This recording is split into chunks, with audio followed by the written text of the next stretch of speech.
오늘은 고린도후서 6장 말씀을 살펴보겠습니다. 바울이 고린도 교회를 세웠습니다. 그런데 바울이 떠나 있는 동안에 교회 외부에서 어떤 이들이 교회에 들어왔고요. 그들에게 동조되어서 고린도 교인들 중에 죽지 않은 이들이 바울을 폄훼했습니다. 바울의 사도직을 수행하는 것에 의문을 표한 거예요. 바울이 무슨 사도야? 이런 식으로요. 바울은 그런 고린도 교인들을 책망하지 않았습니다. 어디 감히 이러지 않고요. 어찌 너희가 나를 배신하냐? 이러지 원망하지도 않았어요. 비난하지 않았습니다. 우리가 지난주에 살펴봤던 5장에서 바울은 하나님이 그리스도 안에서 하나님과 나를 화목하게 하셨다. 하나님과 우리 각자를 화목하게 하셨다. 이 화목해 하신 은혜, 화해의 복음을 증거했습니다. 이것을 증거한 이유가 뭡니까? 하나님이 원수되었던 나를 모든 불화를 제거하시고 화목해 하셨으니 그 은혜를 힘입은 나는 너희와 화목하겠다 이거예요. 복음의 은혜를 받았기 때문에 내가 고린도 교인들을 용납하겠다, 용서하겠다 이겁니다.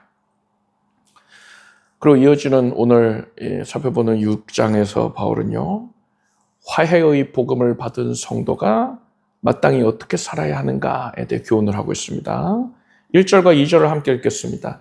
우리가 하나님과 함께 일하는 자로서 너희를 권하노니 하나님의 은혜를 헛되이 받지 말라. 가라사대 내가 은혜 베풀 때에 너를 듣고 구원의 날에 너를 도왔다 하셨으니 보라 지금은 은혜 받을 만한 때요 보라 지금은 구원의 날이로다.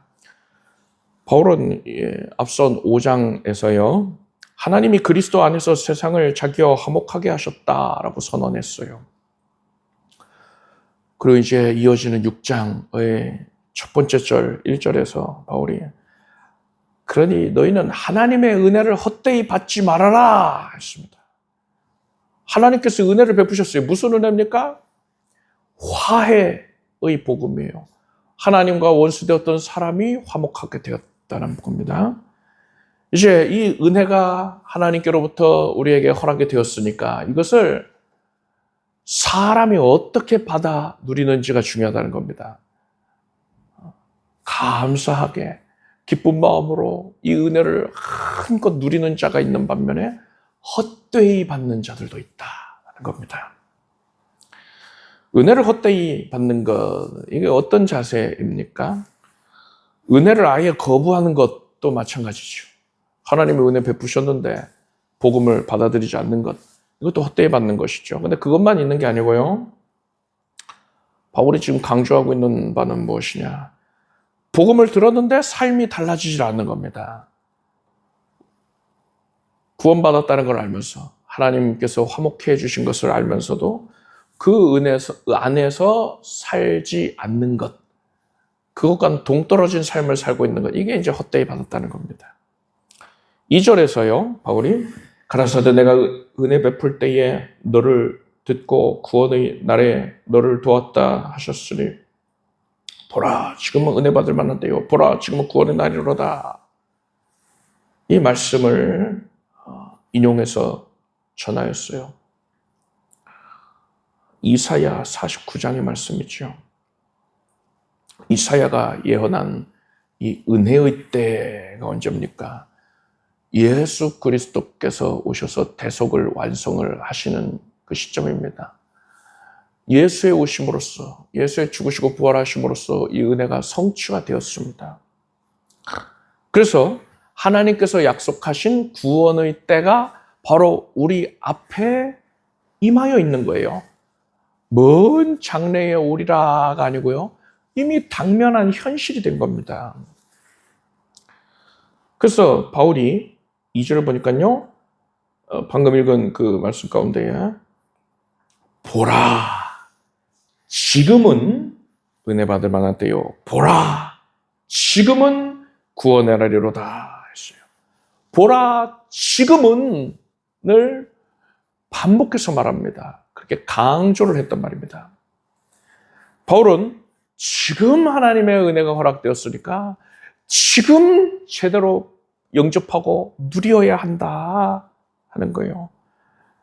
그게 아니라 내일 누리지 내일 영접할게요 하면 안 된다는 거예요.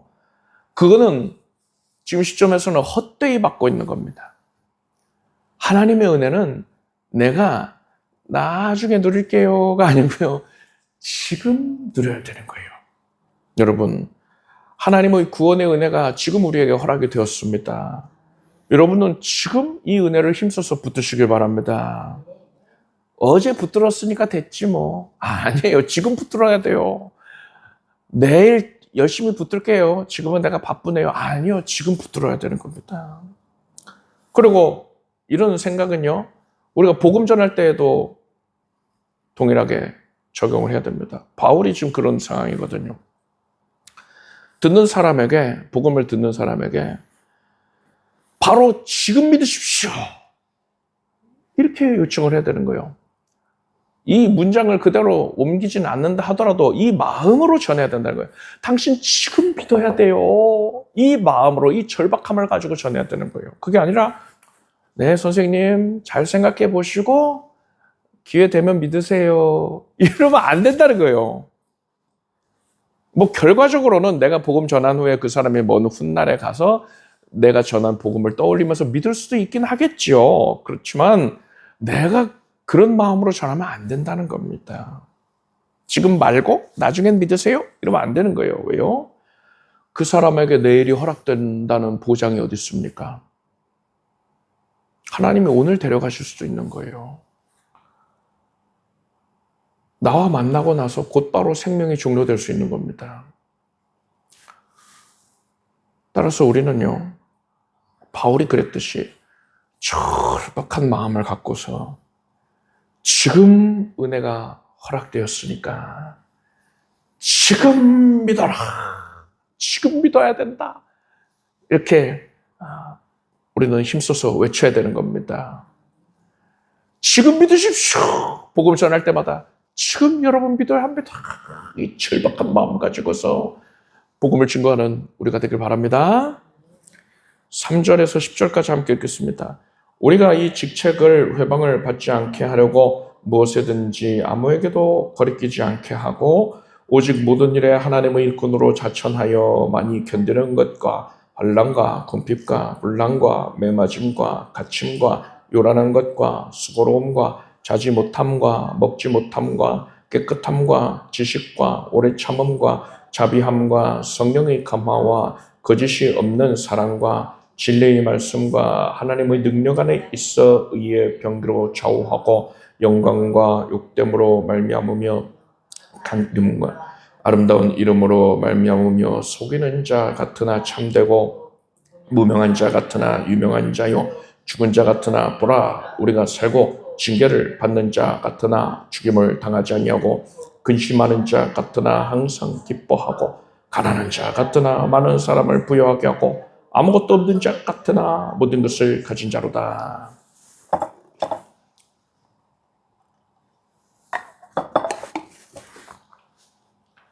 바울이 3절에서 직책에 대해서 얘기를 하죠. 이게 무슨 직책이냐? 복음을 전하는 직분입니다. 화목해 하신 그 복음, 이것을 전하는 직분입니다. 좁은 의미로 보자면 사역자들이죠. 바울 같은 사도, 이런 사람들, 주의 종들 얘기하는 거고요. 그런데 일반적인 의미가 뭡니까? 자기한테만 적용되는 얘기 같았으면 바울이 성경에 안 썼겠죠. 예수 그리스도를 구세주로 영접한 모든 이들에게 예수님께서 예수님의 증인이 되게 하셨습니다. 예수님을 전하는, 증거하는 직분을 맡기셨습니다. 그래서 바울이 말하고 있는 이 직분은 바로 우리가 감당해야 할 사명인 거예요. 바울은 이 직책이 비방을 받지 않게 하기 위해서 다른 사람에게 거리끼는 것을 놓지 않았다 이렇게 말했어요. 우리가 복음을 전할 때에요, 그 메시지가 아무리 옳다 해도요, 뭐 당연히 옳죠. 진리니까요. 당연히 맞는 말이고 은혜스러운 메시지임에도 불구하고 그것을 전하는 사람의 삶이 그 메시지와 다르다면 사람들에게 비방거리가 되는 겁니다. 말씀과 삶이 분리가 되게 되면은 그 복음의 메시지가 생명을 잃게 된단 말이에요. 그러면 안 되잖아요. 그래서 우리는 우리의 삶에 있어서 우리가 복음을 증거하는 데에 우리의 삶을 통해서 복음을 증거해야 되잖아요. 우리가 복음을 증거하는 삶을 살아가는 데 있어서 우리 삶에 걸림돌이 되는 것들을 철저하게 제거를 해야 됩니다.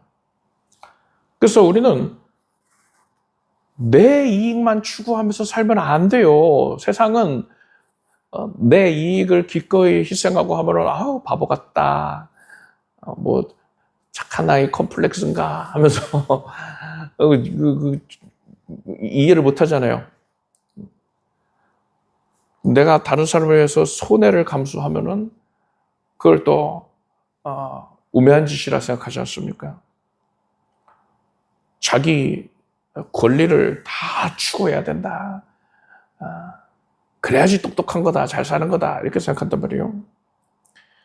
근데 그렇게 살다 보면은 법적으로는 전혀 문제가 없을지라도요, 다른 사람의 기회가 박탈이 될 수 있잖아요. 다른 사람의 기대가 좌절이 될 수가 있잖아요. 그런 일들을 겪으면서 그들은요 뭐라고 합니까? 뭐 맨날 말로는 사랑 하더니 예수 하더니 아이고야 뭐 하나도 다를 거 없구나. 니나 내나 다를 바 없다. 네가 믿는 예수도 별거 아닌가 보다. 이렇게 생각하는 거예요. 그것이 바로 우리가 전하는 복음이 회방을 받고 있는 겁니다. 우리의 삶의 어떤 직면한 상황들로 인하여서 우리가 취한 태도로 인하여서 복음에 거치는 것이 되는 거예요. 그래서 우리가 우리 삶 가운데에 다른 사람들을 위해서 기꺼이 손해를 감수하는 것, 기꺼이 희생하는 것, 이거는요 바보라서 그러는 게 아니고요. 그 이유가 뭡니까? 내가 삶을 통하여서 드러내고 있는 이 복음이 다른 사람에게 거리끼지 않게 하려고, 그들이 기쁜 마음으로 내가 전하는 복음을 받아들이게 하려고 그러는 겁니다. 그래서 이런 마음으로 이렇게 작정해서 내가 손해를 감수할 때에 그것이 복음 전파와 영혼 구원을 위한 참으로 하나님이 인정하시는 아름답디 아름다운 헌신이 된다는 사실을 여러분 기억하시길 바랍니다. 4절 이하에서 바울은 자신이 지금 말하고 있는 바대로 복음이 회방되지 않게 하기 위해서 어떤 삶을 살아왔나에 대해서 이렇게 말합니다. 대표적인 것만 몇 가지 들자면 환난을 겪고요, 궁핍을 겪고요, 고난을 당하고 매를 맞고요, 갇히고요, 수고롭고 잠도 제대로 자지 못하고요, 먹지도 못합니다. 그런데 여러분 이런 조건들은요 세상 기준으로 보면 철저하게 실패한 것 아닙니까? 그런데 바울은 내가 이렇게 어렵게 살았어 하고 신세한탄하는 게 아니고요, 오히려 자랑스러워합니다. 이런 자신의 삶의 모습을 얘기를 하면서 4절을 보니까요, 하나님의 일꾼으로 자천한다 했어요. 스스로 내가 하나님의 일꾼인 게 맞아 이렇게 얘기를 하겠다는 거예요. 이런 삶을 겪는 것이 그 증거가 된다는 겁니다. 아니 고난 겪는 게 왜 하나님의 일꾼이라는 증거가 된다는 거예요? 여기서 특별히 어떤 사역에 대해서 얘기하고 있죠? 복음을 전하는 사명 얘기하는 거잖아요. 아니 고난 겪는 게 복음 전하는 거랑 무슨 관계가 있는데요? 8절에서 10절을 보면은요, 대표적인 몇 가지만 언급하자면 죽는 것 같으나 산다, 가난하게 하나 많은 사람을 부유하게 한다 했어요. 어떤 성도가 여러 가지 어려움 같은 그래서 어떻게 사냐? 저런 상황 가운데 어떻게 사냐? 사람들이 다 안타깝게 여길 그런 상황인데 그 성도가 감사가 충만하고 기뻐하고 그래서 오히려 다른 성도들에게 다른 세상 사람들에게 감사해요. 이렇게 된 것도 하나님의 은혜네요. 이렇게 말하고 있어요.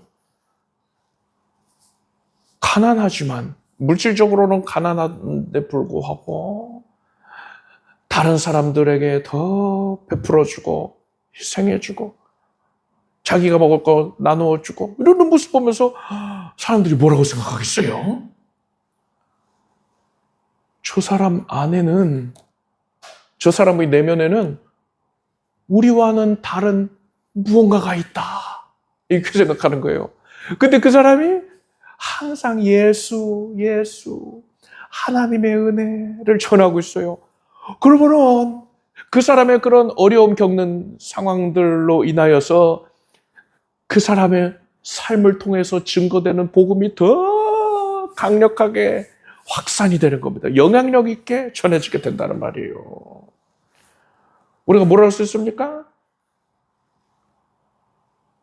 복음을 전하는 자가 고난을 겪게 되면은요, 그것은 복음을 더 분명하게 드러낼 수 있는, 더 효과적으로 전달할 수 있는 환경이 된다는 겁니다. 그러니까는 바울이요, 자기가 그런 일 겪으면서, 나 복음 전하는 자니까 이런 일들을 겪으면서 더 왕성하게 복음을 잘 전할 수 있었어. 나는 하나님의 일꾼이 맞아. 스스로 자천한다. 스스로 청거한다. 이렇게 얘기를 하는 겁니다. 여러분, 내가 처하여 있는 상황이 어렵다고 해서요, 복음을 전하는 일을 등한히 여기면 안 됩니다. 뭐 뒤로 미룬다던가 하면 안 돼요. 상황이 나아지면은 그때 가서 내가 복음 전해야지요. 이렇게 생각하면 안 된다는 거예요. 우리가 지금 열악한 상황에 처하여 있다면은요, 이렇게 알아야 돼요. 하나님께서 복음이 증거되기에 가장 좋은 환경을, 최적의 조건을 이루어 주신 것이구나. 그러니까 이 기회 놓치면 안 되잖아요. 물 들어올 때 노져야 된다고요. 고난을 겪고 있다고 해서, 여러 가지 어려움을 겪고 있다고 해서, 아유, 내가 상황이 안 돼서 복음을 못 전하겠다. 그냥 지금 저 사람한테 전도를 해야겠으나, 아유, 내 코가 석자인데 누가 누구를 구원하냐 하고서는 안전하면 안 된다는 거예요. 내가 어려운 상황일 때, 그때가 복음 전할 수 있는 가장 좋은 기회라는 것을 여러분 아시길 바랍니다. 그래서 여러분, 어려운 상황이라고 해서 복음 전하는 것을 등한히 할 게 아니라 오히려 더더욱 열심히 내는 우리가 되길 바랍니다. 11절에서 13절까지 함께 읽겠습니다. 고린도인들이여, 너희를 향하여 우리의 입이 열리고 우리의 마음이 넓었으니 너희가 우리 안에서 좁아진 것이 아니라 오직 너희 심정에서 좁아진 것이니라. 내가 자녀에게 말하듯 하노니 보답하는 양으로 너희도 마음을 넓히라. 바울은 자신이 어떤 고난을 겪고 있는지를 말했죠. 그리고 그런 상황을 견디면서도 여러분, 사람이 어려움 가운데 처해지면 마음의 여유를 잃기 쉽거든요. 그래서 막 극도로 이 쪼여지는 상황에 처해 있는 사람한테 누가 뭐라고 하면은요, 쉽게 상처받고요, 쉽게 토라지고요, 쉽게 신경질 내고 그럴 수 있습니다. 사람이니까 그래요. 근데 바울은요, 그렇게 여러 가지 쪼여드는 상황 가운데에서도 고린도 성도들을 향한 마음을 닫지를 않았던 거예요. 왜요? 사랑하니까. 부모가 형편이 어렵다고 해서 자식을 안 사랑합니까? 아니잖아요. 바울은 그런 마음을 가지고 있었던 거예요. 영혼으로 낳은 내 자녀다 생각을 가지고 있었기 때문에 고린도 교인들이 아무리 속썩여도요, 마음을 닫지 않았어요. 어떤 고난을 겪더라도 마음을 닫지 않았습니다. 우리의 입이 열리고 우리의 마음이 넓었다라고 했어요. 그들이 바울을 비난하는데도 오히려 마음을 넓게 열었어요. 마음의 문을 활짝 열었습니다. 그런데 고린도 성도들은 달랐어요. 부모 마음이랑 자식 마음이 다른 것처럼 달랐어요. 그들은 바울을 향한 마음이 좁아질 대로 좁아져 있었습니다. 그래서 바울이 그들에게 너희도 마음을 넓히라 이렇게 권면한 겁니다. 이건 단순히 우리 화해하는 게 좋지 않을까? 이렇게 손을 내민 게 아니고요. 방금 전에 바울이 말했던 것처럼 바울이 복음을 받은 자로서 고난 가운데에서도 마음을 열고서 고린도 교인들을 대하지 않습니까? 그러니까 이 고린도 교인들도 너희도 화해의 복음을 받은 자가 맞다면은 그렇다면은 마음을 여는 것이 합당하다. 그것이 성도가 보여야 할 당연한 모습이다 라고 일러주는 거예요. 이거 일러주지 않아도 원래 해야 되는 것인데 부모가 자녀를 가르치는 것처럼요. 하나 가르쳐주는 겁니다. 아주 간단한 건데 여러분 물 먹는 거 얼마나 당연합니까? 근데 어린 애기들은 그 물 먹는 것까지도 가르쳐줘요. 고양이들도 그러더만요.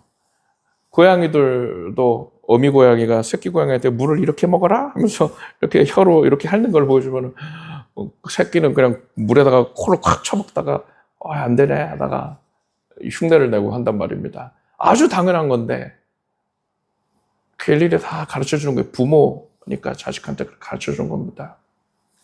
안 그러면은 야 네가 알아서 해라 그것도 못하냐 하겠죠. 근데 바울이 지금 그렇게 너무나 기초적인 것임에도 불구하고 너희가 못하고 있는데 내가 부모된 심정으로 너희에게 가르쳐주는 거다. 그래서 복음을 받은 자답게 우리는 마음을 여는 게 맞아 이렇게 얘기를 해주는 겁니다. 하나님과 나 사이가 높디 높은 담으로 막혀져 있었는데 예수께서 그 담을 허물어 주셨습니다. 이 은혜를 우리가 받았으니까요. 우리는 이제 그 은혜를 받은 자이기 때문에 우리는 다른 사람과 나 사이에 높아져 있던 담벼락을 허물 수 있는 존재가 됐어요. 예수 그리스도의 은혜가 임했기 때문에 그리 되는 것입니다.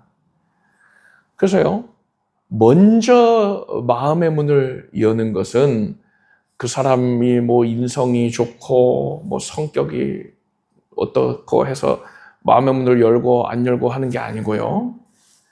그 사람이 얼마나 복음에 강력하게 붙들려 있는가, 이게 결정하는 거예요. 복음에 전적으로 붙들려 있으면 다른 이들을 향해서 얼마든지 기꺼이 마음의 문을 열 수가 있는 겁니다. 그래서 13절에서 바울이 보답하는 양으로 너희도 마음을 열어라 했어요. 하나님의 은혜에 부응하는 모습으로 당연하게 너희가 마음을 열어야 한다는 겁니다. 여러분, 다른 성도와의 관계에서 그리고 이웃 간의 관계에서 가족 간의 관계에서 아무리 상처가 있다 하더라도요, 또 오해가 풀리지 않았다 하더라도요, 먼저 내가 마음을 넓게 열어주는 것, 이게 하나님께로부터 은혜를 받은 자가 보여야 할 모습이라는 것을 아시기 바랍니다. 그래서 여러분은 다른 이들에게 먼저 마음문 열고 다가갈 수 있기를, 그들을 용납해 주길 바랍니다. 14절에서 16절까지 함께 읽겠습니다. 너희는 믿지 않는 자와 멍에를 같이 하지 말라. 의와 불법이 어찌 함께하며 빛과 어둠이 어찌 사귀며 그리스도와 벨리알이 어찌 조화되며 믿는 자와 믿지 않는 자가 어찌 상관하며 하나님의 성전과 우상이 어찌 일치가 되리요. 우리는 살아계신 하나님의 성전이라. 이와 같이 하나님께서 가라사대 내가 저희 가운데 거하며 두루 행하여 나는 저희 하나님이 되고 저희는 나의 백성이 되리라 하셨느니라. 앞에서 다른 이들에게 마음을 넓히라 했잖아요. 그러니까는 다른 사람들이 주장하는 거를 다 들어주고 받아들이고 수긍해줘야 되는구나 이렇게 생각할 수가 있는데요. 그거 아니라는 겁니다. 14절에서 바울이 너희는 믿지 않는 자와 멍해를 같이 하지 말라 분명히 선을 그어주었어요. 아니 마음을 넓히라고 하면서 멍해를 같이 매지 말라고요?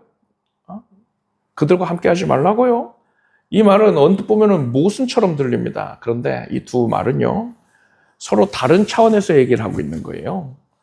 마음을 넓히라는 건 그 사람을 향한 태도에 대한 겁니다. 사람 대해보면 이 사람이 나한테 지금 마음을 열고 있는가 닫고 있는가 알 수 있잖아요. 마음을 넓혀서 다른 이들을 대하라. 대할 때 그렇게 해라 이겁니다. 멍해를 같이 하지 말아라. 이거는 삶의 방향에 대한 권면인 것입니다. 바울은 고린도의 성도들이 세상 사람들에게 마음을 넓히고 대하는 것을 권면했잖아요. 그런데 세상 사람들과 동일한 가치관을 갖고 동일한 삶의 방식을 따르지 말아라. 이렇게 명령을 한 겁니다. 세상 사람들에게 마음을 열고 대하되 비성경적인 부분, 비복음적인 부분에 대해서는 절대로 그들에게 동조해서는 안 된다는 거예요. 그건 영적으로 오염이 되는 것입니다. 내가 그들에게 오염이 되는 거예요. 바울은 이렇게 우리가 세상 사람들과 엄히 구별이 되어야 하는 이유에 대해서 우리는 살아계신 하나님의 성전이기 때문이다 라고 했어요. 그리고 바울은 내가 저희 가운데 거하며 두루 행하여 나는 저희 하나님이 되고 저희는 나의 백성이 되리라 이 말씀 구약의 여러 책들에 나오는 말씀인데 레위기 또 에스겔 예레미야 등에 나오는 말씀인데 그것을 통틀어서 이렇게 구약의 예언들을 언급을 한 겁니다. 우리가 세상과 구별이 된 삶을 살아야 하는 이유는 하나님이 나의 하나님이 되시고 내가 하나님의 백성이기 때문이다라는 거예요. 여러분은 하나님께 속한 백성입니다. 하나님께서 여러분 안에 임하여서 다스리고 계십니다. 그러니까 여러분은 하나님의 거룩한 성전입니다.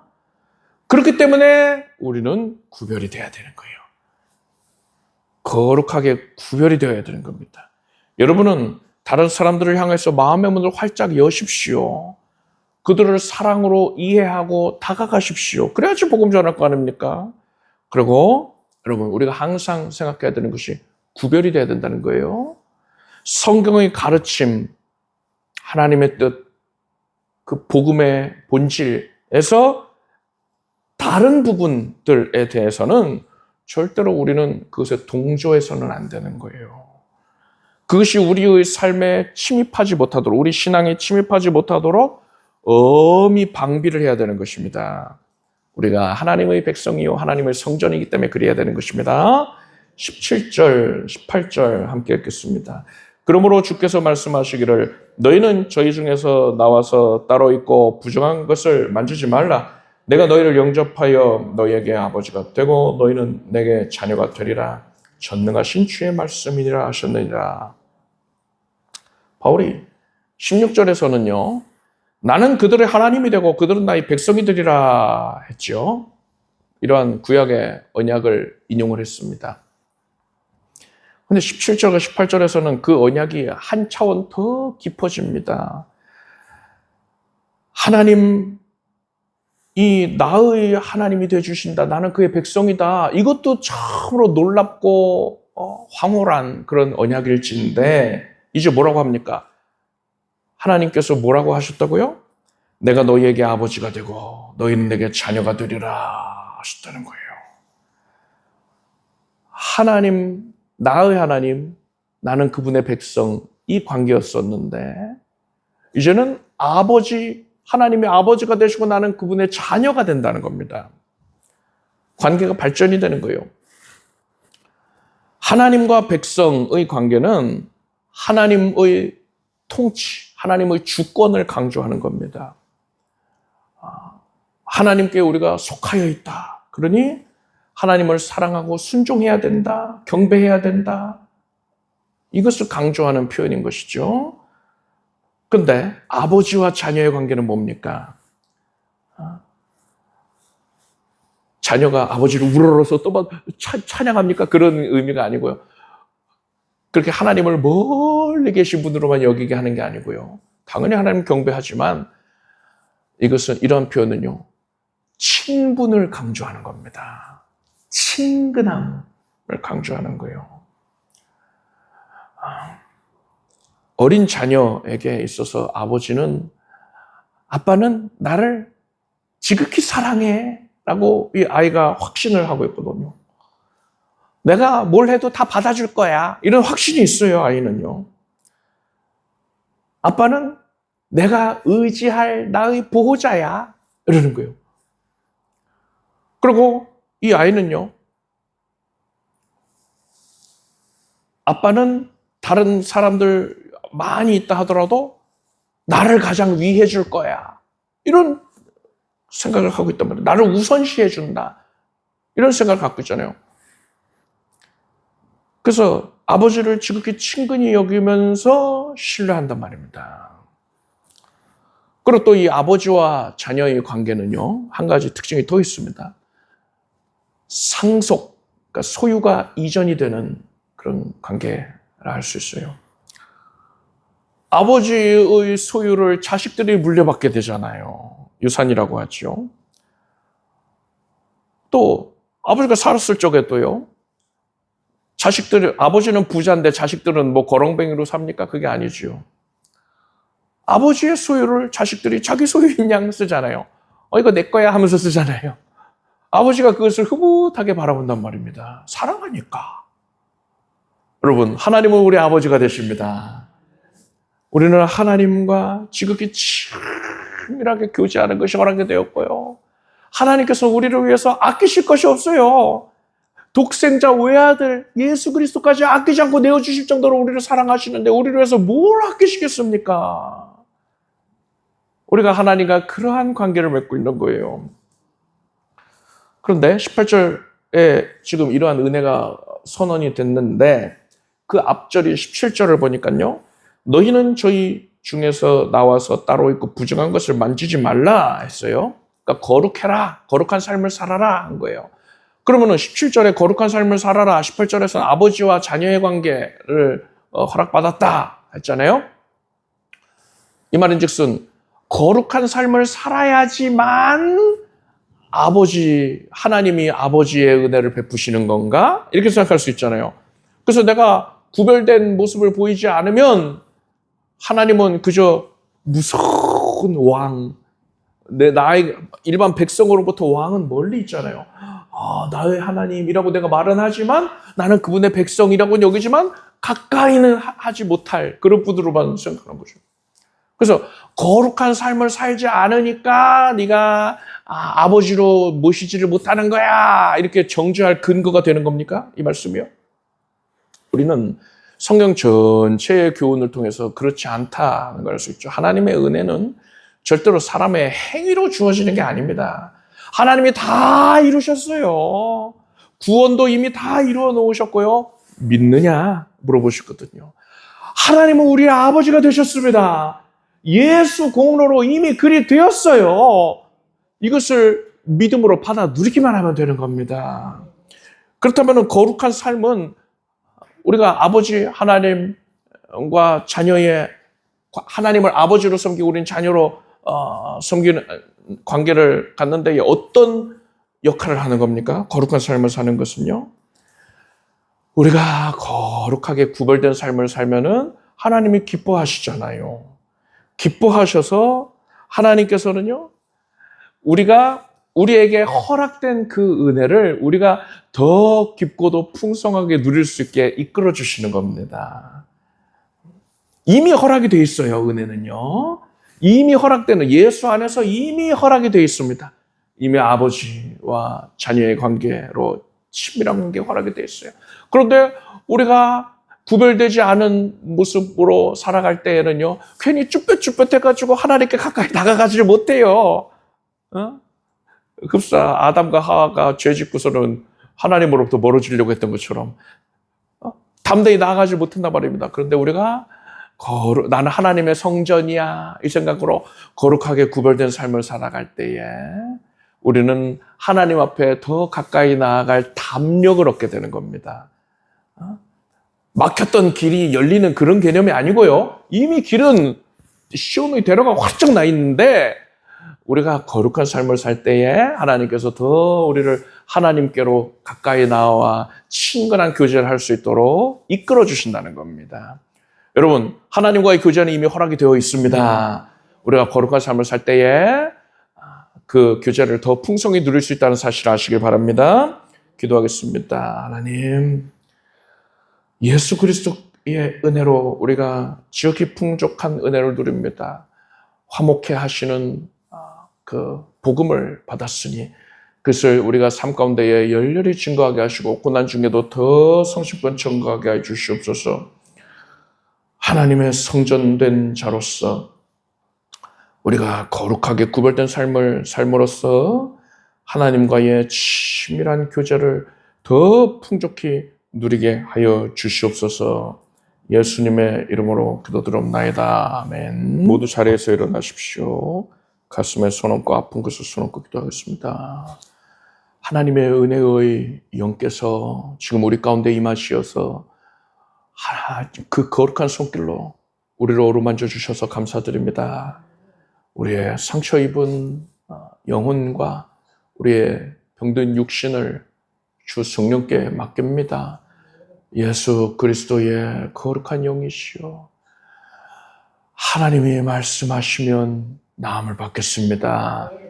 지금 모든 질병 위에 하나님의 손길이 닿았으니 나는 깨끗해졌습니다. 면역이 온전하여지고 통증이 사라지고 염증도 사라지고 있어서는 안 되는 것들 다 사라집니다. 필요한 것들이 소성케 됩니다. 머리에서 발끝까지 온몸 각기가리 모든 신경 조직들까지도 뼈마디 관절 골수가 모든 장기들이 예수로 쾌쾌 될지어다. 일상생활 하는데 거동하는데 하나님께 예배하는 삶을 사는 데에 어려움 겪지 않도록 주여 붙들어 주소서. 생명 더하여 주시고 새 힘으로 충만하게 하시며 주를 위하여서 삶 전체를 내어드릴 수 있도록 주께서 정결케 하시옵소서. 예수 그리스도의 은혜를 힘입은 자답게 삶 가운데에 복음을 드러내기 원합니다.